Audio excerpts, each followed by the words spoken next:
Rahul Gandhi arrest కావచ్చు, ఇదంతా కూడా హైదరాబాద్ దాకా పాకింది. నిన్న హైదరాబాద్లో సైతం ఇటు బీజేపీ నేతల కర్రల రాళ్ల దాడి కూడా కొంత చర్చనీయాంశంగా మారింది. ఇది 15 రోజులుగా జరుగుతున్నటువంటిది కాదు, 45 రోజులుగా ఇంత ప్రశాంతంగా నిరసనలు చేస్తే అక్కడ పోలీసుల మీద దాడి చేసింది ఎవరు?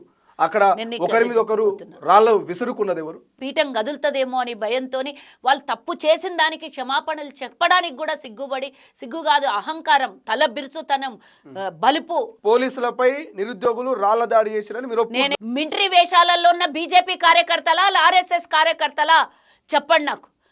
వాళ్ళ ప్రొఫైల్ చూస్తే ఎంతో మంది పోలీస్ వ్యవస్థకు సంబంధం లేనటువంటి వాళ్ళు ఉన్నారు. ఒక్కొక్కరికి కనీసం బ్యాడ్జ్ ఉండదు. నువ్వు అక్కడ సమాధానం చెప్పకపోతే పార్లమెంట్ లో, మరి మోదీ ప్రధానమంత్రి కదా, మరి ప్రధానమంత్రి ఇంటి ముంగల కూర్చోవాలి కదా. మా రాహుల్ గాంధీ గారు చర్చ చేద్దామంటే స్పీకర్ ఏమంటాడు? ప్రభుత్వంతోనే అనుమతి తీసుకుంటాడంట. ఒక స్పీకర్ నోట ప్రభుత్వంతోనే అనుమతి తీసుకుంటాననే పదం ఎట్లా వస్తుంది? ఆయనకు ఆ రైట్ కూడా ఇయ్యలేదా ఈ బీజేపీలో? నేను చెప్తా, కొంతమంది మాత్రము వాళ్ళు విద్యార్థులు కాదు, కొంతమంది ఎవరు అంటే డ్రగ్స్ కి అలవాటు చేసుకున్నది మీరు, డ్రగ్స్ తినేది మీరు, మీ వెనకాల ఉన్నటువంటి వ్యవస్థ మీరు దొంగ పనులు చేసి దొంగొచ్చే దొంగోడు వాళ్ళ మధ్యలో ఈలే దొంగలు పోయి ఏమైనా చేసిన. కానీ తెలంగాణలోని బీజేపీ స్టేట్ ఆఫీస్ దగ్గర ఓవైపు కాంగ్రెస్ వాళ్ళు, మరోవైపు బీజేపీల చేతుల కర్రలు రాళ్లతో కాంగ్రెస్ వాళ్ళ మీద దాడి. కాంగ్రెస్ వాళ్ళు కూడా వాళ్ళు తొడలు కొడుతూ సవాల్ విసడం. ఢిల్లీలో ఏదైతే ఆచారం జరిగిందో రాళ్ళు కర్రలు అవన్నీ ట్రాన్స్పోర్ట్లో హైదరాబాద్కి వచ్చినట్టున్నాయి. నిన్న పొద్దున బొంబాయి పేలుళ్ళ మీదే హస్తం ఉంటుంది. అయోధ్యలో దేశం మొత్తం ఆ రోజు అట్టుడికి దేశం మొత్తం అగ్గి గుగ్గిలమైతే ఈ ఆర్ఎస్ఎస్లు బీజేపీ వాళ్ళదే హస్తం ఉంటుంది. ఎక్కడైతే విధ్వంసాలు జరుగుతాయో, ఎక్కడైతే ఈ కర్రలు అయితే ఏవైతే వస్తున్నాయో చూడు, రేపొద్దున ఈ భారతదేశం అంతా ఇదే జరగబోయేది ఉంది. ఎంపీ ధర్మపురి అరవింద్ రీసెంట్ గా రాహుల్ గాంధీ మీద అండ్ రేవంత్ రెడ్డి మీద కొన్ని కామెంట్స్ చేశారు. సో పెన్నంతా కూడా లేడు రాహుల్ గాంధీ రేవంత్ రెడ్డి అనేటువంటి కామెంట్స్ కావచ్చు. కొన్ని పెన్నంతున్న బుల్లెట్, 1 ఫీట్ ఉన్న బుల్లెట్ సీదా కొట్టిన అంటే బుల్లెట్ కూడా గింతే ఉంటుంది. అది దిగిందంటే డైరెక్ట్ ఎంటికలు కూడా అడ్డం రావు, డైరెక్ట్ మైండ్లకే దిగుతుంది. నమస్తే. దేశవ్యాప్తంగా మోదీ డౌన్, ధర్మేంద్ర ప్రధాని రాజీనామా చేయాలన్నటువంటి నినాదాలు మారుమోగిపోతున్నాయి. ఢిల్లీ వేదికగా యావత్తు భారత్లో ఉన్నటువంటి యువత అంతా కూడా ధర్నాలు, నిరసనలు, రాస్తారోకాలు చేస్తున్నటువంటి పరిస్థితి మనకు కనిపిస్తుంది. ఈ ఢిల్లీలోనే కాదు, ఈ ఢిల్లీలో జరుగుతున్న నిరసన సెగ ఇక హైదరాబాద్, మహారాష్ట్ర, గుజరాత్, తమిళనాడు, కేరళ ఇట్లా భారత్లో ఉన్న అన్ని రాష్ట్రాలకు, అన్ని జిల్లాలకు, అన్ని గ్రామాలకు చేరినాయి. సో పెద్ద ఎత్తున నిరసనలు, ధర్నాలు చేస్తూ ఉన్నారు. ఇక బీజేపీపై, నరేంద్ర మోదీపై పెద్ద ఎత్తున నిరుద్యోగులు, నిరుద్యోగ తల్లిదండ్రులు పెద్ద ఎత్తున విమర్శలు చేస్తున్నారు. అండ్ దీనికి తోడు ప్రధాన ప్రతిపక్షమైన కాంగ్రెస్ సైతం కాక్రోచ్ జనతా పార్టీకి, నిరుద్యోగులకు మద్దతు ఇస్తోంది. రాహుల్ గాంధీ మోదీ ఇంటి ముందు బైఠాయించినటువంటి పరిస్థితి. సో మోదీ ఇంటి ముందు బైఠాయించినటువంటి ఎంపీలను, అదేవిధంగా అక్కడ ఉన్నటువంటి ఎమ్మెల్యేలను అందరినీ కూడా అరెస్ట్ చేసినటువంటి సిచ్యువేషన్. రైట్ నౌ దేశమంతా బగ్గుమంటుంది. మరొక శ్రీలంక, మరొక బంగ్లాదేశ్గా మారబోతుందా అనే ఒక చర్చ ఇటు మీడియా, సోషల్ మీడియాలో జరుగుతుంది. రైట్ నౌ డిస్కస్ చేసే ప్రయత్నం చేద్దాం ఇదే అంశం మీద. ప్రస్తుతం మనతో పాటు కాంగ్రెస్ పార్టీ సీనియర్ నేత and Aryavysya corporation chairman Kalva Sujatha గారు ప్రస్తుతం మనతో పాటు. మేడం నమస్తే. నమస్తే. సో గత 15 రోజుల నుంచి చూస్తూ ఉన్నాము కాక్రోచ్ జనతా పార్టీ మొదలుపెట్టినటువంటి ఈ యొక్క నిరసనలు కావచ్చు, సోనం దీక్ష కావచ్చు. సో పెద్ద ఎత్తున ఢిల్లీ వేదికగా చాలా చర్చ జరుగుతున్నది. రాహుల్ గాంధీ అరెస్ట్ కావచ్చు, ఇదంతా కూడా హైదరాబాద్ దాకా పాకింది. నిన్న హైదరాబాద్లో సైతం ఇటు బీజేపీ నేతల కర్రల రాళ్ల దాడి కూడా కొంత చర్చనీయాంశంగా మారింది. ఏం చెప్తారు ఈ ధర్నాల మీద, దీక్షల మీద? మీ కామెంట్ ఏంటి? సోనం గారి దీక్ష మనం చూసినాం. చివరి ఇంకొక 28 గంటల్లో ఆయన ప్రాణాలు కూడా కోల్పోవచ్చు అనే సమయం వరకు ఆయన నిరాహార దీక్ష చేసినటువంటి సంఘటన మనం చూసినాం. ఇది 15 రోజులుగా జరుగుతున్నటువంటిది కాదు, 45 రోజులుగా అక్కడ దేశం నడిబొడ్డున విద్యార్థులు, విద్యార్థి నాయకులు కాదు, నాయకులు అనంటే మళ్ళీ పొలిటికల్గా ప్లేబ్యాక్ చేస్తారు. కానీ వాళ్లకు సపోర్ట్ చేస్తున్నటువంటి సీజేపీఏ కానీ ఫర్ ఎవర్ వాట్ ఎవర్ ఎవరన్నా ఉండని దేశం మొత్తం అదొక పెద్ద సంచలనంగా, నీట్ పరీక్ష ఏదైతే పేపర్ లీకేజ్ అయిందో వాళ్ళు లీకేజ్ దానికోసం కన్నా ఎక్కువగా దీనివల్ల నష్టపోయినటువంటి విద్యార్థి కుటుంబాలు. నిన్న అక్కడ మాట్లాడినటువంటి కొంతమందిది మనం చిన్న విజువల్స్ చూస్తే కనుక డబ్బున్నోడు చదువుకుంటాడు, డొనేషన్లు కట్టి, అవసరం లేనోడు వదిలేస్తాడు. కానీ మేము మధ్యతరగతి కుటుంబాలు నీట్ పరీక్ష రాస్తే మాకు మార్కులు వస్తే మేము మంచి మార్కులు వస్తే మేము డాక్టర్లు కావాలనుకున్నాము, డాక్టర్ల వల్ల ఆరోగ్యాలు బాగు చేయాలనుకున్నాము. కానీ డబ్బు పెట్టి పాస్ అయినోడు ప్రజాసేవ చేస్తాడా? మాలాంటి వాళ్ళు పేదవాళ్ళు మేము ఒకవేళ మా కోచింగ్లకే పైసలు లేని వాళ్ళు మేము ఎక్కడికి పోవాలనే నినాదం కూడా వచ్చినటువంటి వాయిస్ ఎంతో మంది తల్లిదండ్రులు పిల్లలు మాట్లాడినటువంటి విజువల్స్ చూసినాం మనం. కానీ ఈ సోనం గారు ఏదైతే ధర్నా చేసి చివరి రోజు ఉదయం కన్నా ముందే అర్ధరాత్రి ఆయనని లిఫ్ట్ చేసి హాస్పిటల్లో అడ్మిట్ చేశారు. వాళ్ళ కోరిక ఒకటే, ఇట్స్ నాట్ ఏ కోరిక, ఒక డిమాండ్ ఒకటి ఉండింది. ఈ విధంగా పదుల సంఖ్యలో ప్రాణాలు కోల్పోయినారు, ఎంతోమంది డిప్రెషన్లోకి వెళ్ళిపోయినారు. ఒక తండ్రి, నేను మొన్న మాట్లాడి ఒక పిల్లోడో తండ్రి వాళ్ళ బ్రదర్ అనుకుంటాను, నేను మాట్లాడింది ఒక వీడియో చూసిన. మా అన్నయ్య ఎగ్జామ్ రాసిండు, నువ్వెందుకు వచ్చి ధర్నా చేస్తున్నావు ఇక్కడ అని అంటే, మా అన్న రాసిండు డిప్రెషన్లోకి వెళ్ళిండు, 560 మార్కులు వచ్చినా కూడా మళ్ళీ ఎగ్జామ్ మళ్ళొకసారి కండక్ట్ చేస్తారనే వరకు ఎగ్జామ్ లీక్ అయిపోయింది, మళ్ళీ ఎగ్జామ్స్ అనే వరకు డిప్రెషన్లోకి వెళ్ళిండు, రూమ్లో నుంచి బయటికి వస్తలేడు. మా అన్నయ్య పరిస్థితి ఏంది అని మాట్లాడినటువంటి ఒక విద్యార్థి సోదరుడు మనం చూసినాం. ఇట్లా దేశవ్యాప్తంగా బయటకు కనబడినవి కొన్నే ఉన్నాయి. 20 లక్షలకు పైగా రాసినటువంటి నీట్ పరీక్షలు రాసినటువంటి విద్యార్థుల భవిష్యత్తు, వాళ్ళ తల్లిదండ్రి కలలు కానీ పేదరికల్లో ఉండి కొంతమంది కూలీనాలి చేసి నా పిల్లలు మంచిగా చదువుకోవాలి, ఈరోజు ఈ ఎగ్జామ్లో పాస్ అయితే రేపు పొద్దుల మంచి భవిష్యత్తు ఉంటుంది అని కలలు కన్న తల్లిదండ్రి, పుట్టినప్పుడు కలలు కానీ పెరిగినాక చదువు కోసం కలలు కానీ వాళ్ళ కలలు అడియాశలు అయిపోతుంటే తల్లిదండ్రి బాధ మనం చూసినాము. దాని మధ్యలో పుట్టినటువంటిదే ఈ దీక్ష.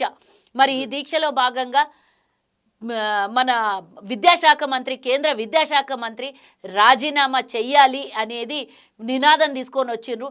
నేను ఒకటి అంటున్నా, ప్రతిసారి కాంగ్రెస్ హయాంలో ఇలాంటివి జరిగినప్పుడల్లా రాజీనామాలు చేసిండ్రా, రాజీనామాలు చేస్తే ప్రభుత్వాలు ఉంటుండేనా అంటున్నారు. నేను రాజీనామా చెయ్యని వాళ్ళ డిమాండ్ ఉంటే కనీసం బయటికి వచ్చి విద్యాశాఖ మంత్రి కనీసం ఒక మెసేజ్ కానీ స్టేట్మెంట్ కానీ తప్పుని క్షమించమని కానీ, ఇలా జరిగింది విద్యార్థులకు అన్యాయం జరిగింది నువ్వు వాళ్ళకి చెప్పాల్సినటువంటి బాధ్యతలు యావత్ 130 కోట్ల మంది భారతదేశ ప్రజలకి ఈరోజు నీట్ ఎగ్జామ్ ఒక ప్రభుత్వం నిర్వహించేటటువంటి ఎగ్జామ్కి దానికి తప్పు జరిగినప్పుడు కనీసం క్షమాపణ అడగడం అనేది ఒక కనీసం బాధ్యత మనది. కానీ ఏదీ మాట్లాడకుండా ఎవరినో 2-3 అరెస్ట్ చేసి లోపల పడేసి మేము అరెస్ట్ చేసినాం అయిపోయింది, ఇంకేం కావాలి, మేము చట్టపరంగా చర్యలు తీసుకున్నాం కదా అంట. పదుల సంఖ్యలో చనిపోయిన తర్వాత మీరు ఒకరి మీద చర్యలు తీసుకుంటే లీక్ కాకముందు పల్లి బఠానీలు అమ్ముకున్నట్టు ఆ పేపర్లు అమ్ముకొని ఈరోజు కనీసం దీక్షలు చేస్తున్నటువంటి వాళ్ళకు మీరు కనీసం వచ్చి యావత్ భారతదేశంకి ఒక మెసేజ్ ఇవ్వకుండా ఆయనని తెల్లవారుజామున అరెస్ట్ చేసి తీసుకొని పోయినటువంటి ఘటన మనం చూసినాం. ఆయన హాస్పిటల్ నుంచి మాట్లాడినటువంటిది చూసినాం.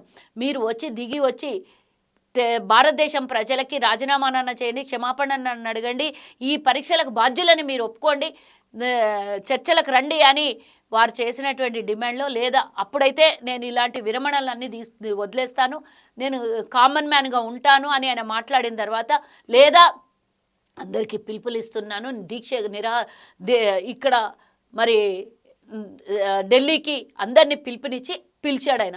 ఆ ఒక్క పిలుపుతోని సిజేపీ కానీ ఇంకేదైనా కానీ ఎవరన్నా పిలుపునియండి, స్వచ్ఛందంగా వచ్చినటువంటి విద్యార్థి కుటుంబ సభ్యులు, చనిపోయినటువంటి వాళ్ళ కుటుంబ సభ్యులు ఇంతమంది వచ్చి అక్కడ సామరస్యంగా ఎలాంటి వీళ్ళ దగ్గర ఉన్నటువంటి ఆయుధాలే కానీ వీళ్ళ దగ్గర ఉన్నటువంటి మారణ హోమాలే కానీ ఏమీ లేవు, వాళ్ళ దగ్గర సామరస్యంగా దీక్షలో పాల్గొన్నటువంటి అన్నట్టు ఒక్క పిలుపుతో వందలాది మంది లక్షలాది మంది నిరుద్యోగులు ఢిల్లీకి కదిలి వస్తా ఉన్నారు, అక్కడ నిరసనలు తెలియజేస్తా ఉన్నారు అంటారు. ఇంత ప్రశాంతంగా నిరసనలు చేస్తే అక్కడ పోలీసుల మీద దాడి చేసింది ఎవరు, అక్కడ ఒకరి మీద ఒకరు రాళ్ళు విసురుకున్నది ఎవరు? అదే చెప్పబోతున్నా. ఎందుకంటే ఇది చిలికి గాలివానాయి పీఠం గదులుతుందేమో అని భయంతో వాళ్ళు తప్పు చేసిన దానికి క్షమాపణలు చెప్పడానికి కూడా సిగ్గు కాదు, అహంకారం, తల బిరుసుతనం, బలుపు వాళ్ళకి. ఎందుకంటే ఏదైతే కేంద్ర విద్యాశాఖ మంత్రి ఉన్నాడో 1997లో ఆయన అస్సాం సంబంధం ఏదో స్టేట్కి ఉండే అనుకుంటా నేను, ఆ స్టేట్లో స్టూడెంట్ యూనియన్కి అధ్యక్షుడిగా ఉన్నప్పుడు ఇలాగే పేపర్ లీకేజ్ అయితే, వాళ్ళ రాష్ట్రంలో పేపర్ లీకేజ్ అయితే ఇలాంటి ఉద్యమం చేసే ఆయన రాజకీయ నాయకుడు అయ్యి 2000 సంవత్సరంలో ఎమ్మెల్యే కూడా అయిపోయినటువంటి విషయం మనం గమనించాలి. 2014 నుంచి మళ్ళీ మంత్రి అవుతూనే ఉన్నాడు. మరి ఆ రోజు ఆ ప్రభుత్వం తీసుకున్నటువంటి ఆ ప్రభుత్వంలో జరిగినటువంటి పేపర్ లీకేజ్ నీట్ పేపరే, సేమ్ లీకేజ్ అయితే నువ్వు ఏ విధంగా ఉద్యమం చేసినావో ఈరోజు ఆ రోజు తల కట్టుకున్నటువంటి కట్టుని మర్చిపోయిండో, ఆయనకు తగిలినటువంటి దెబ్బలు మర్చిపోయిండో నాకు తెలీదు. ఈరోజు ఒక లీడర్గా అయినావు నువ్వు అని చెప్పేసి ఈరోజు ఇంతమంది చచ్చిపోతే కూడా నువ్వు కనీసం పట్టించుకోలేదే. నువ్వు ఆ రోజు నుంచి ఆర్ఎస్ఎస్ ఓనివే, ఆ రోజు నుంచి ఇలాంటి ఉద్రేక జాలాలు ఉన్నోడివే. నువ్వు ఈరోజు మరి నీకు జరిగిన అన్యాయమే ఈరోజు భారతదేశం ప్రజలకు జరిగిందే. అది కనీసం నీకు కొంచెమన్నా, కొంచెం లేకుండా కొంచెం ఎక్కడన్నా మనసు కన్నా తాకలేదా నీకు? ఇంతమంది చచ్చిపోయి, ఇంతమంది ఉద్యమం చేస్తుంటే, ఇంతమంది అక్కడికి వచ్చి మరి దీక్ష చేస్తుంటే కనీసం మీకు ఇంకిత జ్ఞానం లేకుండా పోయిందా? మళ్ళీ వాళ్ళకేమన్నారు? చిల్లర మూక, రౌడీల మూక, వీళ్ళ వెనకాల ఖలిస్తానోళ్ళు ఉన్నారు, విదేశీ డబ్బు వచ్చి వీళ్ళకు పెట్టుబడులు పెడుతున్నారు. అరే ఎవరిని పడితే వాళ్ళని మాట్లాడితే దేశద్రోహులు అంటారు. దేశానికి ద్రోహం చేసేటోళ్ళు మీరు దేశద్రోహులు కాకొచ్చారు. కానీ సామరస్యంగా వచ్చి అసలు మాట్లాడే స్వేచ్ఛ లేదా? మాట్లాడితే దేశద్రోహి ఎట్లయితాడో నాకు చెప్పాలి. రాహుల్ గాంధీ యువతను రెచ్చగొడుతున్నారా? రాహుల్ గాంధీ యువతకు మద్దతు ఇస్తున్నాడా? నేను ఒకటి చెప్పాలి, 45 రోజుల నుంచి రాహుల్ గాంధీ గారు ఎక్కడైనా పార్టిసిపేట్ చేసిండ్రా? ఎందుకు 45 రోజుల నుంచి మౌనంగా ఉండి ఎందుకు పార్లమెంటు సమావేశాల ముందే ఎందుకు రాహుల్ గాంధీ మోడీ ఇంటి ముందు కూర్చున్నాడు? ఇది ఉద్దేశపూరితంగానే రెచ్చగొట్టడం కాదు. అన్ని చెప్తాను. ఆ దొంగలకి డైవర్షన్ చేసే పాలిటిక్స్ తప్పించి జెన్యూన్ గా జరిగినటువంటి కనీసం ఇంకిత జ్ఞానం లేదు. ఆ పిల్లలకు అంతమందికి దెబ్బలు తగిలి, అంతమందికి రోడ్ల మీద లాఠీ చార్జీలు చేసి, అంతమంది తలలు పగిలిపోయి రక్తం అంతా నడి రోడ్డు మీద రక్తం ఏరులై పారుతుంటే కనీసం లేదు. మానవత్వం ఉన్న ఎవడన్నా వచ్చి ఆ రోజు వాళ్ళు సామరస్యంగా చేస్తున్నటువంటి దీక్షలలో ఎవ్వరు డిస్టర్బ్ చేయలేదు. ఏ పార్టీ కూడా ఇన్వాల్వ్ కాలేదు. స్వచ్ఛందంగా విద్యార్థులు వచ్చి వాళ్ళు మౌనంగా చేస్తున్నటువంటి దీక్షలో ఎవ్వరు కూడా ఇన్వాల్వ్ కాలేదు. ఆ రోజు ఏదైతే రైతులు 3 నల్ల చట్టాల కోసం 13 నెలలుగా ఢిల్లీ నడిబొడ్డున చలికి, గాలికి, ఎండకి, వానకి ఎండి వాళ్ళు ఎంతో మంది, వందల మంది చచ్చిపోతే కూడా వాళ్ళు దీక్షను వదలకుండా అదే విధంగా అక్కడ ఉద్యమం చేసిండ్రు, సాధించుకున్నారు, క్షమాపణ చెప్పించుకున్నారు.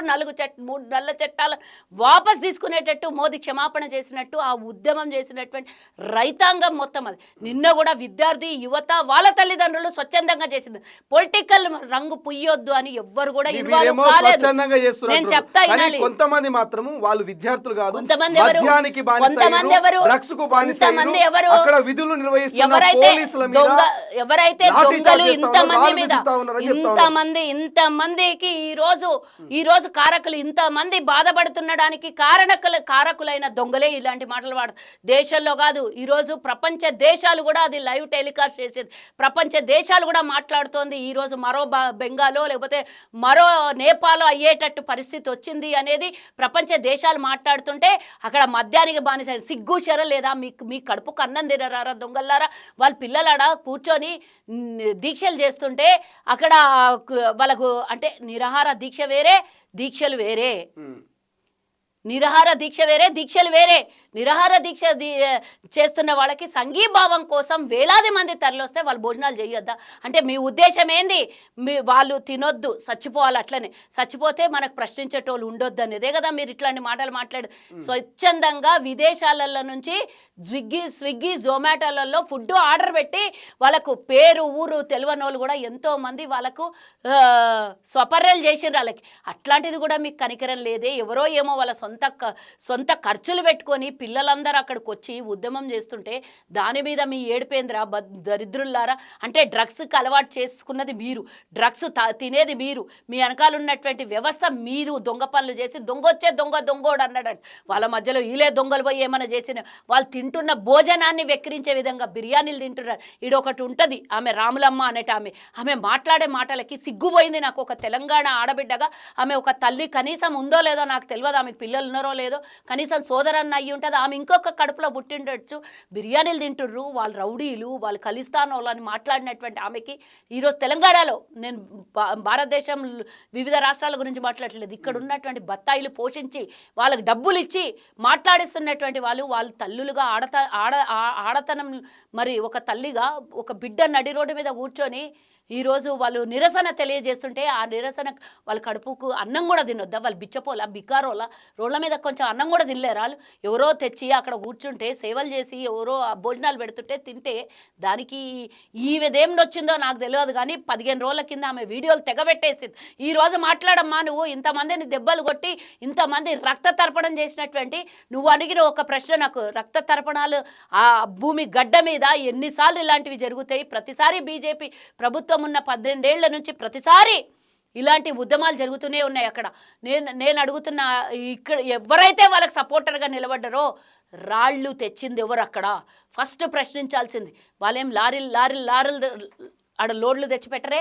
మీరు విజువల్స్ చూడలేదా? 2 లారీల నిండా ముందస్తుగా రాళ్ళు తెచ్చి అక్కడ పెట్టిండ్రు. విజువల్స్ మీరు చూడండి, వీడియోలు తీసి పంపించి పోస్ట్ చేసిండ్రు ఎన్నో చోట్ల విద్యార్థులు. వాళ్ళ మీద రేపు పొద్దున వీళ్ళు మా మీదనే వేస్తారు ఇది మేము తెచ్చినామని. ఈ ముందస్తుగా రాళ్ళు తెచ్చి రాళ్లతో కొట్టే ప్రయత్నం చేస్తున్నారా అని వాళ్ళు ముందే విజువల్స్ పెట్టిరు. ఫస్ట్ రాళ్ళు తీసుకొని కొట్టింది ఎవరు? మిలిటరీ వేషాలలో ఉన్న బీజేపీ కార్యకర్తలా, ఆర్ఎస్ఎస్ కార్యకర్తలా? చెప్పండి నాకు. వాళ్ళ ప్రొఫైల్ చూస్తే ఎంతోమంది పోలీస్ వ్యవస్థకు సంబంధం లేనటువంటి వాళ్ళు ఉన్నారు. ఒక్కొక్కరికి కనీసం బ్యాడ్జ్ ఉండదు. ఎట్లా అంటే బ్యాడ్జ్ లేకుండా మీరు ఎట్లా పనిచేస్తున్నారు? విధులలో ఎట్లా పని ఉంటుంది మీకు? ఎందుకంటే బ్యాడ్జ్లో చూస్తే నోట్ చేసుకుంటారు. వాళ్ళు ఎవరో తెలుస్తుంది. నిజమైనటువంటి పోలీసులా దొంగ పోలీసులా తెలుస్తుంది. కాబట్టి బ్యాడ్జ్లు ఎవ్వరికీ లేకుండా అన్ని పెట్టుకుంటారు కొట్టడానికి. వాళ్ళు ప్రీ ప్లాన్డ్గా వాళ్ళు 45 రోజుల నుంచి అక్కడ దీక్షలో ఉన్నారు కాబట్టి ప్రీ ప్లాన్డ్ చేసేసి వాళ్ళ మీద అటాక్ చేసిండ్రు. ఇది ఒక్కరోజు నిర్ణయం కాదు, పోలీసుకి ఒక్క రోజులో ఇచ్చినటువంటి ఆదేశం కాదు. ముందస్తుగా అన్ని రకాలుగా వ్యవస్థని ప్లాన్ చేసుకొని వాళ్ళ మీద అటాక్ చేయడం జరిగింది. నువ్వు నన్ను కొడితే 10 సార్లు కొడితే కూడా నేను కొట్టించుకోవడానికి నాకేమి భారతదేశంలో నీలాంటి నాకు స్వతంత్రం లేదా? నీలాంటి నాకు స్వతంత్రం లేదా? నువ్వు నన్ను కొడితే 10 సార్లు కొడితే నా ఒళ్ళు దెబ్బలు తిని ఎట్లాంటోడన్నా చివరికి పంజా విసిరే సమయం వస్తుంది. రాళ్ళు తీసుకొని పిల్లల మీదకి విసిరితే ఆ రాళ్ళు తిరిగి కొట్టిండ్రు తప్పించి వాళ్ళ దగ్గర రాళ్ళు లేవు, వాళ్ళ దగ్గర కటారులు లేవు, కత్తులు లేవు, కట్టెలు లేవు. పోలీసులపై నిరుద్యోగులు రాళ్ల దాడి చేసిరని మీరు నేనేం చెప్పినా, నువ్వు ఫస్ట్ విజువల్స్ డే 1 నుంచి స్టార్టింగ్ ఆ ధర్నాకి వాళ్ళు వచ్చి ఎవరైతే పోలీసులు వాళ్ళకి ఆటంకం కలిగించిండ్రో వాళ్ళ మీద అటాక్ చేయడం మొదలుపెట్టిండ్రో ఫస్ట్ రాళ్ళు పడ్డాయా? రాళ్ళు ఉన్నాయా అక్కడ చూడండి. ఎవరు ఫస్ట్ రాళ్ల దాడి చేసి వాళ్ళని కొట్టి వాళ్ళని మానసికంగా శారీరకంగా ఇబ్బందులు పెట్టిండ్రో తర్వాతనే కదా వాళ్ళు చివరికి ఒక 10 మంది అనుకుంటాను నేను, 10 మంది మీద దాడి జరిగి ఉంటుంది. కానీ 10ల సంఖ్యలో హాస్పిటల్లో 150కి పైగా హాస్పిటళ్లలో చికిత్స పొందుతున్నారు. ఎంతోమంది సీరియస్ ఉన్నారు. 10ల సంఖ్యలో కిడ్నాప్ అయినరా, దాచేసిండ్రా, ఎత్తుకపోయినరా, ఇంకేమన్నా చేసిండ్రా? 10ల సంఖ్యలో పిల్లలు కనబడట్లేదు ఇప్పటి వరకు. మరి ఏమైనరు? ఎక్కడ పోయినరు? ఎవరిది ఇది? ఎవరిది దారుణ కాండ అక్కడ జరిగింది? ఎవరు చేసిండ్రు అని అడుగుతున్నా. ఒక తండ్రి మాట్లాడిండు, నా కొడుకు చనిపోయిండు, నా కొడుకు నీట్ ఎగ్జామ్ పేపర్ లీక్ అయిందని నా కొడుకు చనిపోయిండు, సూసైడ్ చేసుకొని చనిపోయిండు. నా 2వ కొడుకుతోని నేను ఇక్కడికి వచ్చిన, నా 2వ కొడుకుని ఎత్తుకొని పోయిండ్రు అని చెప్తున్నాడు. అంటే ఏంది అసలుకి? ఏం జరుగుతుంది? మన దేశంలో ప్రజాస్వామ్యం ఉన్నదా? చచ్చిపోయిందా? ఏమైపోతుంది? ఇప్పుడు మీ కాంగ్రెస్ పార్టీ మద్దతు కాక్రోచ్ జనతా పార్టీకా లేక నిరుద్యోగులకు? ఎవరికి మీ మద్దతు తెలుపుతున్నారు? విద్యార్థులకని రాహుల్ గాంధీ నోట ఎక్కడైనా వేరే ఏదైనా మాట వచ్చిందా? విద్యార్థుల మీద ఈ దాడి తప్పు అని ఖండించిర్రా? లేకపోతే మేమేమన్నా కాక్రోచ్ పార్టీయా లేకపోతే ఇంకొకలా కాదు. అక్కడ మన భారతదేశ పౌరులు, మన భారతదేశ విద్యార్థులు చూసుకుంటూ కూర్చోవడానికి మేము పార్టీలోలము నాయకులం కాదా? దేశానికి స్వతంత్రం తెచ్చిన వాళ్ళం మేము. ఇంత పెద్ద దారుణకాండ నడిబొడ్డున జరుగుతుంటే ఎవ్వరికి మనసు చెలించదు, ఎవ్వరు మధ్యలో రారు చెప్పండి. వాళ్ళు సామరస్యంగా చేసుకున్నంతసేపు ఎవ్వరు ఇన్వాల్వ్ కాలేదు. వాళ్ళ మీద అటాక్ జరిగిన తర్వాతనే మళ్ళీ ఒకడు మాట్లాడుతాడు నాతో డిబేట్లో, వీళ్ళకు పార్లమెంట్ జరుగుతుంటే పార్లమెంట్లో కూర్చోవడానికి వీళ్ళకి జీతాలు ఇస్తున్నారా? లేకుంటే ఆడపోయి ధర్నాలు దీక్షలు చేయడానికంట. అరే సిగ్గులేని బడవల్లారా, పార్లమెంట్ జరుగుతున్నది, ఈడ పిల్లలు నడి రోడ్డు మీద పోలీస్ అటాకులు చేసి 100 మందిని కొడుతున్నారు, గాయపరుస్తున్నారు, నెత్తులు పగలు కొడుతున్నారు, గుడ్డలు చింపేస్తున్నారు. ఇష్టానుసారంగా ఆడపిల్లలకి కూడా ఒంటి మీద ఎక్కడ పడితే అక్కడ చేతులేసి బట్టలు చింపి పడేస్తున్నారు. అది గూండాలా, రౌడీలా, లేకపోతే నిజమైన పోలీసా? ఎవరు చేస్తున్నారో మీ పార్లమెంటులో కనీసం దాని మీద చర్చ కూడా జరగనీయకుండా మా రాహుల్ గాంధీ గారు చర్చ చేద్దామంటే స్పీకర్ ఏమంటాడు, ప్రభుత్వంతోనే అనుమతి తీసుకుంటాడంట. ఒక స్పీకర్ నోట ప్రభుత్వంతోనే అనుమతి తీసుకుంటాననే పదం ఎట్లా వస్తుంది? ఆయనకు ఆ రైట్ కూడా ఇయ్యలేదా ఈ బీజేపీలో? అంటే ఏం జరుగుతుంది మరి? లోపలను మాట్లాడనీయకపోతే, లోపల దాని మీద ఇనిషియేటివ్ తీసుకోకపోతే ఎక్కడ రావాలి? ప్రజాస్వామ్యం కోసం నాకు ఇంట్లో 4 దెబ్బలు తగులుతాయి. దెబ్బలు తగిలినప్పుడు నాకు ఇంట్లో ఇబ్బందో, నాకు హౌస్ అరెస్టో చేసి ఏమైనా చేస్తాను, నేను నాకు ప్రజాస్వామ్యం ఉన్న వ్యక్తిని నేను బయటికి పోయి మాట్లాడాలనుకోనా? మరి ఇప్పుడు వాళ్ళకి జరిగినటువంటి ఈ కాండలో మా పార్టీ చూస్తూ ఊరుకోవాలా? మేము ప్రజాస్వామ్యంలో లేమా? పొలిటీషియన్స్ కాదా? మేము వాళ్ళకి సపోర్ట్ చేయొద్దా? ఈరోజు మీరున్నారు, రేపు మేము వస్తాం. రేపు ప్రశ్నించేటప్పుడు వాళ్ళు అన్నారా ఆ రోజు మాకు సపోర్ట్ చేసిండ్రా, మేము ఇంతమందికి ఇబ్బంది పెడుతుంటే పిల్లల్ని మేము ఏం చేసినాం, మేము పొలిటీషియన్స్ ఉగ్రవాదులా అని అడుగుతున్నారు. వాళ్ళకేం సమాధానం చెప్దాం మనం అందరము? సిగ్గుపోతున్నది మన భారతదేశం మీద ఇట్లాంటి జరుగుతోంది, రక్షణ లేదు అని సిగ్గుపోతుంది. విదేశాలలో మన న్యూస్ టెలికాస్ట్ అవుతుంటే సిగ్గుపోతుంది. ఇట్లా జరుగుతుంది. మరి నేను అడుగుతున్న ఈ బీజేపీలకు, అందులో మరి ఉన్నోళ్ళంతా హిందువులు కాదా? మీరు ఎవరి మీద అటాక్ చేశారు? హిందువులే కదా. కొట్టినోడు హిందువే, చేపించినోడు హిందే, దెబ్బ తగిలింది హిందువులకే, ఈరోజు చచ్చిపోయింది హిందువులే. మరి 80% ఉన్న హిందువులకి నిన్న అటాక్ జరిగింది. మరి నీ హిందుత్వ వాదన ఎక్కడ పోయింది? నా హిందువులకి మొన్న అయోధ్యలో దొంగతనం జరిగితే హిందువుల డబ్బు హిందువులే దొంగతనం చేసినారు. నిన్న నడి రోడ్డు మీద హిందువులు చావు బతుకుల మధ్య లేరా? విద్యార్థులందరూ హిందువులు కాదా 80% మందిలో? మరి ఆ హిందువుల మీద మీ ప్రశ్నలు ఏంటి? ఇది రౌడీలు అనడం ఏంది? అంటే మీకు తగ్గట్టుగా జరిగితే హిందువులు, మీకు వ్యతిరేకంగా మాట్లాడితే ఉగ్రవాదులా? రైట్. ఇప్పుడు ఢిల్లీలో ఓకే, అక్కడ నిరసన జరుగుతూ ఉంది, రాళ్ల దాడి లేకపోతే లాఠీ చార్జ్ జరిగినాయి అనుకుందాం. కానీ తెలంగాణలో నిన్న బీజేపీ స్టేట్ ఆఫీస్ దగ్గర ఓవైపు కాంగ్రెస్ వాళ్ళు, మరోవైపు బీజేపీల చేతుల కర్రలు రాళ్లతో కాంగ్రెస్ వాళ్ళ మీద దాడి. కాంగ్రెస్ వాళ్ళు కూడా వాళ్ళు తొడలు కొడుతూ సవాల్ విసడం. మొన్న ఢిల్లీలో ఏదైతే ఆచారం జరిగిందో, రాళ్ళు కర్రలు అవన్నీ ట్రాన్స్పోర్ట్లో హైదరాబాద్కి వచ్చినట్టున్నాయి. నిన్న పొద్దున ట్రాన్స్పోర్ట్లో వచ్చినట్టున్నాయి. ఒక లారీ కట్టెలు, ఒక లారీ రాళ్ళు వచ్చినట్టున్నాయి. సేమ్ అదే ట్రెడిషన్ని ఫాలో అయ్యిండ్రు. ఇంకేం చేస్తారు అంటే ముందస్తుగా బీజేపీ ఆఫీస్ని ముట్టడిస్తామంటే ముందస్తుగా రాళ్ళు కట్టెలు రెడీ పెట్టుకొని మా వాళ్ళ మీద దాడులు చేస్తారా మీరు? మీ మీడియా ఛానల్ మీద దాడి చేసినటువంటి ప్రవీణ్ గాయపడితే ఆ పిల్లోడికి కుట్లు పడ్డాయి. లాస్ట్కు మీడియాను వదలరు. అంటే ప్రశ్నించే ప్రతి ఒక్కరిని ఉగ్రవాదిలాగా చూపిస్తారు. ప్రశ్నిస్తే ప్రతి ఒక్కరి మీద దాడి చేస్తారా? ఏంది మీరు మరి హిందువులు కాదా? మరి నువ్వు ఇంకొక మతమోని తిడతావే, మరి ఆ మతమోడు చేస్తున్నాడని చెప్పి నువ్వు ఆ మతాన్ని అడ్డు పెట్టుకొని దేశం మీద 3 సార్లు ఎన్నికలలో పోయి గెలిచి ఈరోజు హిందువుల మీద దాడి చేస్తున్నారే మీరు? హిందువుల మీద దాడి చేస్తున్నారు. ప్రవీణ్ ముస్లిమా? ప్రవీణ్ మీద ఎందుకు దాడి జరిగింది నిన్న? ప్రవీణ్ మీద ఎందుకు రాళ్ళు కొట్టిండ్రు? ఉద్యోగం చేసుకొని బతికేటాడు, కెమెరా దెబ్బ తగిలితే వాళ్ళ ఓనర్ ఊక్కుంటాడా? ఇప్పుడు బీజేపీలో కర్రల రాళ్ల సంస్కృతి పెరుగుతుందనే చర్చ కూడా రాహుల్ గాంధీ ముక్కులో నుంచి రక్తం గారి, నేను అడుగుతా, నువ్వు అక్కడ సమాధానం చెప్పకపోతే పార్లమెంట్లో, మరి మోదీ ప్రధానమంత్రి కదా, మరి ప్రధానమంత్రి ఇంటి ముంగల కూర్చోవాలి కదా, పోవాలి కదా. మనం కూడా ఇక్కడ ఎన్నోసార్లు ధర్నాలు చేసినాం కదా. మరి వినకపోతే మనం ఏం చేస్తున్నాం? నాయకుల ఇళ్ళ కాడికి పోయినాం కదా. మరి అట్లనే పోయి సామరస్యంగా కూర్చొని మరి అక్కడ నిరసన వ్యక్తం చేశారు. పోనీ రాహుల్ గాంధీ ఏమైనా కర్రలు ఇసిరిండా? రాహుల్ గాంధీ ఏమైనా మోదీ ఇంటి మీద రాళ్ళేసి కొట్టిండా? ఏం చేసిండని నడి రోడ్డు మీద ఈడ్చుకొని పోయి గాయమయ్యేటట్టు, ముక్కుల నుంచి రక్తం వచ్చేటట్టు కొట్టి మీరు రాహుల్ గాంధీ రక్తం చూస్తారా? ఆ రక్తం కొత్త కాదు. రాహుల్ గాంధీకి ఒంట్లో వచ్చినటువంటి రక్తము, ఆ రక్తం బొట్ట ఏదైతే భూమి మీద నిన్న పడిందో అలాంటి రక్తం కాదు. రక్తాలని దారం చేసినటువంటి కుటుంబంలో పుట్టినటువంటి రాహుల్ గాంధీ, భారతదేశానికి స్వతంత్రం తెచ్చినటువంటి గాంధీ మహాత్మునికి ఈ దుర్మార్గులే నడి రోడ్డు మీద బుల్లెట్లతో పేల్చి రక్తాన్ని చూసినటువంటి దుర్మార్గులు. అయినా ఆ గుండె లాగలేదు. ఆ గాంధీ కుటుంబం దేశానికి సేవ చేస్తూనే ఉంది. ఇందిరాగాంధీ తూటాలకు బలైపోయి రక్తం చిందించింది. ఈ భూమి మీదనే ఆమె రక్తం పడింది. రాజీవ్ గాంధీ తన జీవితాన్ని చాలించిండు. ఈ భూమి మీదే రక్తం తడిపింది ఆయన రక్తం భూమిని. మరి ఈరోజు రాహుల్ గాంధీ రక్తం చూస్తారా మీరు? అంటే మీ ఉద్దేశం ఏంది? గాంధీ కుటుంబాన్ని ఉంచొద్దు, ప్రశ్నించే గొంతుల్ని మాట్లాడియొద్దు, ప్రశ్నించే వాళ్ళందరూ దేశద్రోహులని మాట్లాడతారా? సిగ్గు లేదు? మీరు రౌడీలు, వాళ్ళు దేశద్రోహులని మాట్లాడినాలని ఒక్కొక్కరిని కేసు పెట్టి లోపలేపియాలి. ఇదే గతంలో మేము ఉన్నప్పుడు ఇట్లనే ఏదైనా జరుగుతుండేనా నీ మీద నువ్వు దేశద్రోహి అంటే నువ్వు పోయి కేసు పెట్టకుంటివా ఈరోజు ఎక్కడన్నా రక్షణ ఉన్నదా దేశద్రోహి అని అనిపించుకొని మాట్లాడితే దేశద్రోహి అంటారు. కల్వ సుజాత దేశద్రోహి, శ్రీశైలం దేశద్రోహి, ఇంకొకళ్ళు దేశద్రోహి. ప్రతి ఒక్కళ్ళు ప్రశ్నించిన వాళ్ళందరూ అసలు ఎవరయ్యా దేశాన్ని ప్రేమించేటోళ్ళు మీరేనా? అసలు చెప్పండి, దేశద్రోహులు కానోళ్ళు ఎవరో చెప్పండి. అట్లనన్నా 130-140 కోట్ల మంది జనాభాలో దేశద్రోహులు కానోళ్ళు ఎవరు?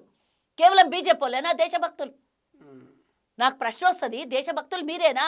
అట్లా అంటే కాంగ్రెస్ హయాంలో పేపర్ లీకేజీలు అయితే అందరు రాజీనామా చేసిన ఆ రోజు జరిగినటువంటి దాళ్లలో ఏదన్నా జరిగితే ఎవరైనా దీక్షలు చేసినా ధర్నాలు చేసినా ఆ రోజు బయటకు వచ్చి పదవుల్ని వదులుకున్నటువంటి రోజులు ఉన్నాయి. ఆ రోజు రాజీనామాలు చేసినది ఒకసారి ట్రైన్ యాక్సిడెంట్ అయితే రైల్వే శాఖ మంత్రి రాజీనామా చేసిండు పదవికి. అట్లాంటి స్వభావం ఉన్న పార్టీ మాది. మరి అంటే పోనీ ఒక అందుకు అనుకుందాం, మేమేమన్నా తప్పు చేసింటే మిమ్మల్ని ప్రజలు గెలిపించారు కాబట్టి మీరు ఆ సీట్లో కూర్చున్నారు కదా, మేము తప్పులు చేసినామని మీరు 100 తప్పులు ఇంకా చేస్తారా?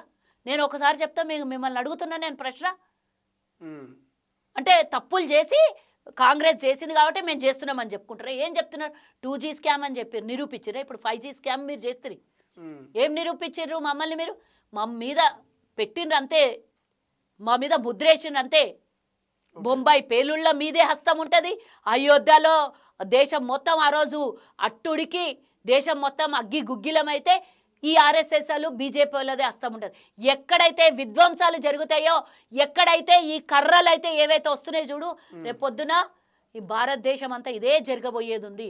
ఇదే అంటే వాళ్ళకు మంచి చెప్పి చూస్తారు, ఓటేస్తే మంచి చెప్పి చూస్తారు వింటే, లేకపోతే నెక్స్ట్ లెవెల్ ఏంది అరాచకాలే. వాళ్ళు ఇక బాతోన్సే నైమానేతో లాతోన్సే అన్నట్టు. ఇప్పుడు మాటలతో వినకపోతే లాతులు ఉంటాయి అనేది అర్థం అనమాట. అంటే ఏంది ఇప్పుడు ఇక వాళ్ళది ఇక బతుకు కష్టం అయిపోయింది కాబట్టి ఏంది వాళ్ళది అసలు స్వరూపం బయటపడింది. లాఠీలు తీసారు వాళ్ళు బయటికి. అంటే ఈ మధ్య కాలంలో తెలంగాణలో మీరు అన్నట్టుగా మొన్న ఆర్మూర్లో రాకేష్ రెడ్డి కావచ్చు, లేకపోతే బండి సంజయ్ అనుచరులు కావచ్చు, ఇప్పుడు బీజేపీ స్టేట్ ఆఫీస్ దగ్గర నిన్న లాఠీలు కావచ్చు. అంటే ఎందుకు లాఠీల సంస్కృతి పెరుగుతున్నారా? నేను అదే చెప్పిన, మంచి మాటలతో ఇంటేనేమో సరిపోయింది, వినకపోతే లాతోంక బూత్ బాతోన్సే నైమాంత అన్నట్టు కర్ర సాములు, కత్తి సాములు, లేకపోతే రాళ్ల సాములు ఏమైనా చేస్తారు, దేనికైనా చేస్తారు. కానీ రాకేష్ రెడ్డికి నేను ఒకటి అడుగుతున్నా, అసలు నువ్వు ఎమ్మెల్యేవా రౌడీవా? వీధి రౌడీలాగా ప్రవర్తించడం ఏంది? నువ్వేమన్నావు? కాంగ్రెస్ వాళ్ళని తిట్టినవు, నువ్వు ఏం మాట్లాడుతావు? నువ్వు ఎట్లా పడితే అట్లా నోటికి ఎంత వస్తే అంత ఏది పడితే అది ముఖ్యమంత్రిని తిడతాడు. అసలు సంబంధం లేని జాగాలో కూడా కాంగ్రెస్ స్కూటీలు ఇస్తానది, స్కూటీలు ఇవ్వలేదు, తులం బంగారం ఇస్తానది, తులం బంగారం ఇవ్వలేదు. అంటే ఏం చేస్తున్నారు? దోపిడీ చేయమని, దోపిడీ చేయమని, దొంగతనం చెయ్యమని, అదేమంటారు ఉగ్రవాద చర్యల్ని ప్రేరేపిస్తున్నారా మీరు? బీఆర్ఎస్ వాళ్ళు వచ్చి డ్రగ్స్ కి అలవాటు చేశారు. ఇప్పుడు బీజేపీ వాళ్ళు కనుక రేపు పొద్దున రాష్ట్రంలో తప్పిదారి ఏమన్నా అధికారంలోకి వద్దామని ప్రయత్నం చేస్తున్నారు. వస్తే ఏం చేస్తారు అనుకుంటున్నాను? ఒక్కళ్ళ మీద ఒక్కళ్ళు కొట్టుకొని చచ్చిపోవాలి. వాళ్ళు చెప్పిన మాటలు ఏంది అంటే ఆడవాళ్ళకి రక్షణ లేదు, భద్రత లేదు, బంగారం వేసుకుంటారు, మీరు దొంగతనం చేసి తీసుకుపోండి, మీరు ఏదైనా షోరూమ్లు పెట్టుకుంటారు, స్కూటీలు ఎత్తుకపోండి, అవి కాంగ్రెస్ ఉంది కాకపోయినా ఎత్తుకొని పోండి, ఇట్లనే దాడులు చేసుకోండి. పరస్పర దాడిలు, పరస్పర కొట్లాటలు, పరస్పర ఉగ్రవాదులు తయారుగాండి, మేము చూసుకుంటా కూర్చుంటాం. మాకు కావాల్సింది ఇదే. ఎవడు వివేకులు కావద్దు, ఎవడు చదువుకోవద్దు, ఎవడు కూడా పెద్ద స్థాయికి పోవద్దు, పోతే ప్రశ్నిస్తారు మాకు. కాబట్టి వీళ్ళని ఇట్లనే అణిచేయాలి, మేము ఇట్లనే దాడులు చేయాలి. వాళ్ళ అన్నాడీలు చదువుకోలేదు, చదువురాని దద్దమ్మలు, పై నుంచి కింది దాకా ఎవ్వనికి కూడా నాలెడ్జ్ లేదు, ఒక్కడు కూడా చదువుకున్నోడు లేడు. అందరూ దేశాన్ని భ్రష్టు పట్టించి సర్వనాశనం చేస్తారు. చదువుకోందే దేశానికి ప్రధానులు, దేశానికి మంత్రులు అవుతుర్రా. నేనేం చెప్పినా మంచి మాటలతో చెప్పి ఓటేయించుకున్నారు, దేవుని పేరు చెప్పి. రెండోసారి ఈవీఎంలో అవి ఇవి ట్యాంపరింగ్ చేసి రెండోసారి ఇవన్నీ అయిపోయినాయి. ఇక నెక్స్ట్ లెవెల్ ఏంది? కర్రలు, కత్తులు, కటార్లు, రాళ్ళు, రప్పలు ఇట్లా చేసి అధికారంలోకి రావు. కానీ దేశ ప్రజల్ని ప్రేమించి దేశ ప్రజల సమస్యలు తీర్చేటోళ్ళు ఈ విధంగా ఉండరు. ఇప్పుడు డిగ్రీ సర్టిఫికేటే సంపాదించిండు మోదీ. లేదు అంటే ఇంకొక 10 ఏళ్ళు ఇట్లనే వస్తే పీజీలు లేకపోతే ఇంకా 100 డాక్టరేట్లు సంపాదించిన సర్టిఫికేట్లు కూడా మనకు కనబడతాయి. 4वीं क्लास पढ़ने वालों को लेके जाके ప్రధానమంత్రి बनाए तो ऐसे ही रहता देश के. అట్లనే కదా ఇప్పుడు ఏమున్నది? మన ఎకానమీ మీద డిస్కషన్ ఉండదు, అభివృద్ధి మీద డిస్కషన్ ఉండదు, ఎడ్యుకేషన్ మీద డిస్కషన్ ఉండదు, ఉద్యోగాల మీద డిస్కషన్ ఉండదు, లేదంటే యువత మీద డిస్కషన్ ఉండదు, అభివృద్ధి అయితే అసలే పట్టింపు ఉండదు. వీటి మీద విడిచిపెట్టేసి అక్షంతలు, రాముడు లేదా హిందూ ముస్లింలు మతాలు, ఈ మూడు తప్పించి ఇంకోటి మాట్లాడినటువంటి దాఖలాలు ఏనాడన్నా కనిపెట్టి ఇప్పటికి కూడా ఇంత జరుగుతుంటే కూడా వాళ్ళు దేశద్రోహులనే మాట్లాడుతున్నారు. కానీ విద్యార్థులు చేసినటువంటి ఈ ఇంత పెద్ద సమస్య మీద పరిష్కారం గురించి మాట్లాడుతున్నారు. పరిష్కారమే మళ్ళీ ఢిల్లీ గురించి మాట్లాడదాము. సో చివరగా ఎంపీ ధర్మపురి అరవింద్ రీసెంట్ గా రాహుల్ గాంధీ మీద అండ్ రేవంత్ రెడ్డి మీద కొన్ని కామెంట్స్ చేశారు. మేబీ మీరు కూడా చూస్తుండొచ్చు. సో పెన్నంతా కూడా లేడు రాహుల్ గాంధీ రేవంత్ రెడ్డి అనేటువంటి కామెంట్స్ కావచ్చు, కొన్ని కామెంట్స్. ఆ కామెంట్స్ చూస్తే ఏమనిపిస్తుంది మీకు? నేను ఎత్తి మీద కూడా ఒక్క ఇంటికే లేదు. ఆ గుండు మీద సీదా బుల్లెట్ దిగుతుంది.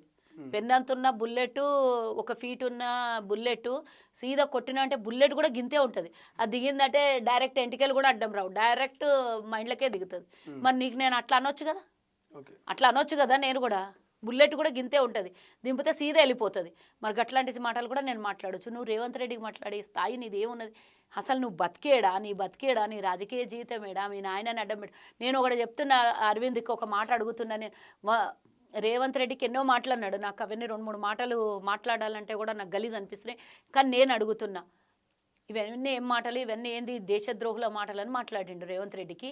నేను ఒకటి అడుగుతా, మీ నాయన కాంగ్రెస్లో ఉంటే నువ్వు చేసినటువంటి దాడి ఏంది మీ నాయన మీద? మాకు తెలియదు అవన్నీ. మీ నాన్నకు కొడితే చేతులన్నీ కమిలిపోయినాయి అని అన్నారు అప్పుడు అందరు పార్టీలో జాయిన్ అయితే. మరి తెల్లారే ఆయన దగ్గర రాజీనామా పత్రం రాపించి పంపించారు కదా, చూసినాం కదా. తెల్లారి ఆయన వీల్ చైర్లో కూర్చున్నప్పుడు చేతులన్నీ దెబ్బలతోనే ఉన్నాయి. అంటే చెప్పినట్లు వినకపోతే తండ్రికి కూడా చూడరు అనేది ఏం కనబడింది నీకు? తండ్రి లేదు, తల్లి లేదు. నేను ఒక చిన్న కోతి కథ చెప్తా. ఇట్లా కోతి తన బిడ్డని సంకలెత్తుకొని కూర్చుంటుంది. వర్షం నీళ్ళు ఏదో నీళ్ళు వస్తుంటాయి దాని మీదకి. కాళ్ళ వరకు వచ్చినప్పుడు కొంచెం కిందున్న బిడ్డని పైకి లేపుతుంది. ఈడిదాకా వచ్చినప్పుడు భుజం మీద తీసుకుంటుంది. మళ్ళీ భుజం కాడికి వచ్చినప్పుడు నెత్తి మీద కూర్చుంటుంది. ఈడిదాకా వచ్చినప్పుడు బిడ్డని కింద వేసి దాని మీదకి ఎక్కుతుంది. ఇక ఇట్టున్నది ఇలా బతుకు. తండ్రిని చూడరు, బిడ్డని చూడరు, కొడుకులను చూడరు. వాళ్ళ అవకాశం వస్తే వాళ్ళకి ఏం కావాలని అంటే అది చేసుకోవడానికి అసలు వావి వరుసలు ఉండవు. దేశద్రోహుల ముద్ర వేయకుండా ఉండరు. తల్లి లేదు, తండ్రి లేదు వాళ్ళ బతుకులకి. వాళ్ళు వాళ్ళ కోసం బతకాలంతే. వాళ్ళు ఇంకొకళ్ళ కోసం బతకరు, ఇంకొకళ్ళ కోసం మంచిగా అనేది ఆలోచించరు. ప్రశ్నించిన వాళ్ళని దేశద్రోహులుగా ముద్రించి ఎక్కతక్క అంటే మనకి స్టాంప్ వేసి ఈరోజు దేశంలో మనకు ఐడెంటిటీ లేకుండా మనం పాస్పోర్ట్లు, వీసాలు కూడా తీసుకొని బయటికి వెళ్ళిపోయే పరిస్థితులు వస్తుంది. ఎందుకంటే మనకు ఏమంటారు, ఈ ఇండియన్ ఐడెంటిటీ లేకుండా చేసే పరిస్థితులు కూడా తీసుకొని వస్తారు మాట్లాడితే. అట్లాంటి దుర్మార్గులు, ఇట్లాంటి దొంగలు దేశం నడి ఒడ్డు మీద ఏదైతే యువత ఈరోజు మేల్కొని మా ఉద్యోగాలు పోయినాయి, సంవత్సరానికి 2 కోట్ల ఉద్యోగాలు ఇస్తా అన్నాడు దేవుడు ఎరుగు. కనీసం మేము రాష్ట్ర పరీక్షలకి మా సొంతంగా మేము డాక్టర్లు అయితే 10 మందికి సేవ చేయొచ్చు అనే విద్యార్థులు కన్నటువంటి కలల్ని నీళ్లుగార్చినటువంటి ఈయన కోసం ఈరోజు ఎన్నో రోజుల నుంచి కడుపులో దాచుకున్నటువంటి విద్యార్థి తల్లిదండ్రులు ఈరోజు దేశవ్యాప్తంగా ఢిల్లీలో మొదలైనటువంటి ఈ దీక్ష, ధర్నాలు, నిరసనలు దేశవ్యాప్తంగా ముట్టడిస్తాయి. మోదీ పతనానికి మొదలైనటువంటి ఈ అంకురార్పణ డెఫినెట్గా ఆయన గద్దె దించే వరకు యువతతోని ఎవ్వరు పెట్టుకున్నా బాగుపడరు. బెంగాల్లో కూడా ఇట్లనే రెచ్చగొట్టి అధికారంలోకి వచ్చుంటారు. కానీ ఒక 1-2 ఏళ్లలో అక్కడ కూడా తెలుస్తుంది పరిస్థితి. అన్ని చోట్ల బీజేపీ పాలిత ప్రాంతాలలో, రాష్ట్రాలలో వాళ్ళు నోటికి ప్లాస్టర్ వేసి కూర్చోబెట్టినరు తప్పించి ఆ గుండం పగిలిపోతే డెఫినెట్గా అందరు బయటకు వస్తారు. వచ్చిన రోజు మాత్రం వీళ్ళు నేను చెప్తున్నా కదా, కోతి కథ చెప్పిన కదా, లాస్ట్కు చివరికి వాళ్ళు మనం చెప్పిన కథకు రివర్స్ అవుతుంది. డెఫినెట్గా వాళ్ళది అంతం అయిపోతుంది. 2 ఎంపీలు ఉన్నప్పుడు కాంగ్రెస్ చేసినటువంటి పెద్ద తప్పు ఏంటంటే 2 ఎంపీలు ఉన్నప్పుడు ఈ ఆర్ఎస్ఎస్ని, బీజేపీని బ్యాన్ చేసి పడేసి వాళ్ళని ఎదగనీయకుండా చేస్తే స్వేచ్ఛా స్వాతంత్రాలు ఉండాలి. ఏ రాజకీయ పార్టీ అయినా ఎదగాలి అని మేము ఇచ్చినటువంటి స్వేచ్ఛకి ఈరోజు వచ్చి భారతదేశాన్ని సర్వనాశనం చేస్తున్నారు. కాబట్టి ఈరోజు ఇంతమంది భారతదేశం ప్రజలు అనుభవిస్తున్నారు. ఆ రోజే నిజంగా ఇందిరాగాంధీనో, రాజీవ్ గాంధీనో వీళ్ళని ఎదగనీయకుండా అప్పుడే కథం చేసింటే ఈరోజు దేశం ఇంత సర్వనాశనం కాకపోతుండే. 230 లక్షల కోట్ల అప్పు కాకుండే ఈ దేశం మీద మతతత్వ విద్వేషాలు రెచ్చగొట్టడానికి అవకాశం దొరకకుండే. మన దేశం ప్రపంచ దేశాలతోనే అగ్రగామిలో పోరాడుతుండే. ఈరోజు కింద నుంచి స్థానాల్లో కొట్లాడుకుంటున్నాం కానీ పై నుంచి స్థాయిలో మన బతుకు లేదు. ఈరోజు మనం ప్రతిసారి వాళ్ళు ఎవరితో పోల్చుకుంటారు? సర్వనాశనమైన పాకిస్తాన్తోని, కొట్లాడుకున్నటువంటి బెంగాల్తోని, ఏమీ దిక్కులేనటువంటి నేపాల్తోని, ఇట్లాంటి దేశాలతో పోల్చుకుంటున్నారు. ఏనాడైనా చైనా, అమెరికా, జపాన్ ఇట్లాంటి పెద్ద పెద్ద దేశాలతో ఇలా బతుకులకు ఎన్నడైనా పోల్చుకున్నారా? మాట్లాడితే పాకిస్తాన్ ఉంటాడు. పాకిస్తాన్ ఏందిరా మనం తీసి పడేసినటువంటి ఒక చిన్న అగ్గిపెట్టేంత రాష్ట్రం అంతా లేదు అది. దాంతో పోల్చుకుంటావేంది? మనం పడేసిన రోజులు వాళ్ళు అంతా అక్కడ పోయి ఉన్నారు. నువ్వు వాళ్ళతో పోలికేంది? ప్రపంచ దేశాలతో పోటీ పడి పోలికతో తెచ్చుకోవాలి కానీ ఇట్లాంటి వాళ్ళకు ఇంతే. ఇది ఇంతే. వాళ్ళు సముద్రంలో తిమింగలాల గురించి చూడరాలు, ఏమంటారు ఇక గలీజ్ భాష మాట్లాడొద్దు కానీ ఆ బాయిలో చేపలు లాంటి వాళ్ళు వీళ్ళు ఆడనే పడతారు, ఆడనే ఉంటారు. మనం ఆడనే ఉండాలి. మనల్ని అట్లా చూపిస్తున్నారు. వాళ్ళు తిమింగలాల్ని మింగేస్తున్నారు, మన బాయిలో చేపలు మనం పెడుతున్నారు. అట్లా ఈ ఉద్యమానికి ఇంకా మద్దతు ఇస్తుందా నిరుద్యోగ అంటే విద్యార్థుల పక్షాన కానీ దేశ ప్రజల పక్షాన కానీ న్యాయమైనటువంటి ఏ సమస్య కోసమైనా సరే మా పార్టీ తప్పకుండా సపోర్ట్గా ఉంటుంది. రాబోయే కాలంలో రాహుల్ గాంధీ గారు డెఫినెట్గా ప్రధానమంత్రి అవుతాడు. ఆయన యువతను ఎంకరేజ్ చేస్తున్నాడు. చదువుకున్న కాబట్టి, చదువు విలువ తెలిసినటువంటి వ్యక్తి కాబట్టి ప్రతి ఒక్క సమస్య మీద ఆయన మాట్లాడుతున్నాడు. నిన్న ఆయన ఇంకొకటి ప్రెస్ మీట్ పెట్టినప్పుడు కొన్ని కోట్ల మంది చూసిండ్రు రాహుల్ గాంధీ ప్రెస్ మీట్. ఒక మాట మాట్లాడినరు. ఎవరినన్నా ఆయన తిట్టిండా? ఆయన సంస్కారం అది, ఆయన కుటుంబం నేర్పించినటువంటి సంస్కారం అది. ఆయన ఏమన్నాడు? అందరు గుంజుకొని పోయినరు, మీరు నడి రోడ్డు మీద ఆప్కో గసీడ్కే లేకే గే రాహుల్ జీ ఆప్కా జవాబ్ క్యా హై అని అంటే వాళ్ళు నా చెవులో చెప్పిండ్రు పోలీసు వాళ్ళు, ఈ సర్కార్ని దింపేయమని అంటున్నారు అని నా చెవులో అందరూ హర్యానాలు వాళ్ళు వీళ్ళు చెప్తున్నారు. పోలీసు వ్యవస్థ అంతా చెప్తున్నది. వాళ్ళు ఇచ్చిన పనిని చేస్తున్నారు తప్పించి వాళ్ళ తప్పేం లేదు అన్నాడు. అంటే వాళ్ళను కూడా విగ్రహవాదులుగా చేసి వాళ్ళ మీద కూడా ఒక ముద్ర వేయాలనే ప్రయత్నం చేసిండ్రు అనేది అర్థమవుతుందా లేదా? అంటే వాళ్ళకు కూడా పోలీసు వ్యవస్థకు కూడా బీజేపీ ఉండడం ఇష్టం లేదు అని వాళ్ళు చెవులో చెప్పిండ్రు రాహుల్ గాంధీ అంటే అర్థం ఏమవుతుంది? తప్పని పరిస్థితిలో ఉద్యోగ రీత్యా వాళ్ళు చేయాల్సి వచ్చిందేమో. ఈ దాడులు వాళ్ళు చేయకుండా ఎవరో వాళ్ళ రూపంలో వచ్చి చేసినా వాళ్ళకి ఈరోజు అంటుకున్నది అది. అవునా కదా? సో దట్ ఇవన్నీ కూడా తాత్కాలికమైనటువంటి ఆనందం, పైశాచిక ఆనందం పొందొచ్చు బీజేపీ వాళ్ళు. మేము ఈరోజు క్షమాపణ చెప్పలేదు బతికినామని. కానీ మోదీ జవాబు చెప్పి ఆయన పేరేంది ధర్మేంద్ర ప్రతాప్ వచ్చి బయటికి జవాబు చెప్పాల్సినటువంటి అవసరం వస్తుంది. క్షమాపణ చెప్పాల్సినటువంటి అవసరం వస్తుంది. ఏదైతే నల్ల చట్టాలను తీసుకొని వస్తే డోంగుల మోదీ వచ్చి ఏడ్చి క్షమాపణ చెప్పిండో ఈరోజు ఈ విద్యార్థి యువతకి కూడా క్షమాపణ చెప్పే రోజు బరాబర్ వస్తుంది. వాళ్ళ పోరాటానికి, విద్యార్థుల పోరాటానికి మా మద్దతు ఉంటుంది. పార్టీలు అవి ఇవన్నీ ఏం సంబంధం లేదు ఇక్కడ. కేవలం మేము ప్రజాస్వామ్యంలో ఒక రాజకీయ 100 ఏళ్లకు పైగా పార్టీ వ్యక్తిత్వం ఉన్నటువంటి వాళ్ళం మేము కాబట్టి మేము వాళ్ళకి సపోర్ట్గా ఉంటాం. Right. Thank you so much. ఇది మొత్తం మీద ఢిల్లీలో జరుగుతున్నటువంటి ఏదైతే నిరసనలు కావచ్చు, ర్యాలీలు కావచ్చు, పెద్ద ఎత్తున చర్చ జరుగుతుంది. దేశ విదేశాల నుంచి కూడా భారత్లో జరుగుతున్న నిరుద్యోగుల నిరసనకు చాలామంది మద్దతు తెలుపుతున్నారు. అక్కడ జరుగుతున్న లాఠీ చార్జీ, రాళ్ల దాడి ఇవన్నీ కూడా చాలామంది సోషల్ మీడియాలో చాలా అబ్జర్వ్ చేస్తూ ఉన్నారు డీప్గా.